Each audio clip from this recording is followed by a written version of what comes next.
August 28ರಂದು Karnataka Kerala ಗಡಿ ಭಾಗದ ತಲಪಾಡಿಯಲ್ಲಿ KSRTC bus ಡಿಕ್ಕಿ ಹೊಡೆದು 6 ಜನ ಅಮಾಯಕರು ಮೃತಪಟ್ಟಂತಹ ಘಟನೆಯ ಬಳಿಕ ಆ ಭಾಗದ ಸ್ಥಳೀಯರು ಸರ್ಕಾರಿ ಬಸ್ಸುಗಳನ್ನು ನಿಲ್ಲಿಸಿ ಅವುಗಳ ರಿಯಾಲಿಟಿ ಚೆಕ್ ಮಾಡಿದ್ದಾರೆ.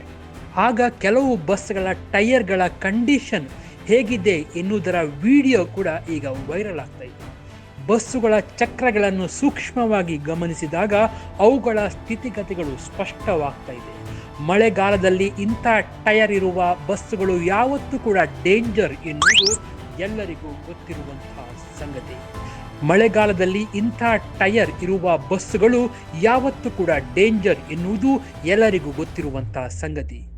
ಈ ಅಪಘಾತಕ್ಕೆ ಬಸ್ಸಿನ ಟೈರ್ಗಳು ಕಾರಣವೇ ಅಥವಾ ಬೇರೆ ಏನಾದರೂ ಕಾರಣ ಇದೆಯಾ ಎನ್ನುವುದನ್ನು ಶೀಘ್ರ ಪತ್ತೆ ಹಚ್ಚಿ ಅದಕ್ಕೆ ಪರಿಹಾರವನ್ನು ಕಂಡು ಹಿಡಿಯಲೇಬೇಕಾಗಿದೆ.